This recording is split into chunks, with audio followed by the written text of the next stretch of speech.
నియోజకవర్గాల యొక్క ప్రస్తావన కూడా చేయాలి. అచ్చెన్నాయుడు గారు తెలుగుదేశం పార్టీ యొక్క రాష్ట్ర అధ్యక్షులు, ఆంధ్రప్రదేశ్ అధ్యక్షులు, వారు టెక్కలి నియోజకవర్గం నుండి స్వల్ప ఆధిక్యతతో విజయం సాధించబోతా ఉన్నారు. అలాగే వల్లభనేని వంశీ గత 2 సంవత్సరాలుగా కొన్ని వివాదాల కారణంగా ప్రముఖంగా వార్తల్లో వ్యక్తిన వ్యక్తి గన్నవరం నుండి శాసనసభ్యుడిగా ప్రాతినిధ్యం వహిస్తా ఉన్నారు. ఈసారి కూడా వల్లభనేని వంశీ గన్నవరం నుండి గెలుపొందనున్నారు. అలాగే తమ్మినేని సీతారాం గారు ఆముదాల వలస నుండి ప్రాతినిధ్యం వహిస్తా ఉన్నారు. వారు ఆంధ్రప్రదేశ్ శాసనసభ స్పీకర్ గా ఉన్నారు. వారు కొద్ది ఓట్ల తేడాతో ఓటమి చవి చూసేటువంటి అవకాశం ఉన్నది.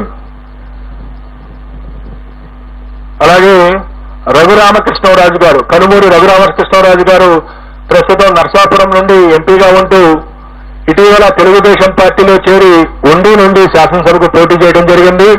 వారు ఉండి నుండి గెలుపొందబోతా ఉన్నారు. అలాగే బూడి ముత్యాల నాయుడు గారు, వారు ప్రస్తుతం ఆంధ్రప్రదేశ్ ఉప ముఖ్యమంత్రిగా ఉన్నారు. వారు అనకాపల్లి నుండి, గతంలో వారు మాడుగుల నుండి శాసనసభ్యులుగా ఉన్నారు. ఈ ఎన్నికల్లో అనకాపల్లి నుండి పార్లమెంటు సభ్యులుగా పోటీ చేస్తున్నారు. వారు భారతీయ జనతా పార్టీ అభ్యర్థి సీఎం రమేష్ చేతిలో ఓటమి చవిచూడనున్నారు. అలాగే వైఎస్ఆర్ కాంగ్రెస్ పార్టీ యొక్క ముఖ్య నాయకులు శ్రీ విజయసాయి రెడ్డి గారు, వారు నెల్లూరు పార్లమెంటు నుండి పోటీ చేయడం జరిగింది.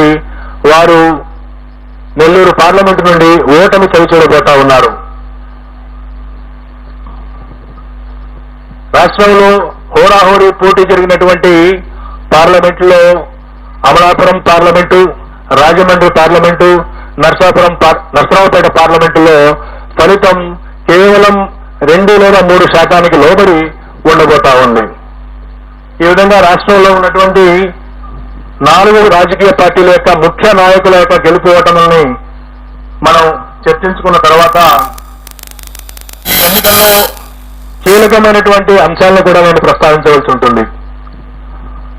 తెలుగుదేశం పార్టీ గత 5 సంవత్సరాల నుండి ప్రతిపక్షంలో ఉన్న కారణంగా గత ఎన్నికల్లో 2019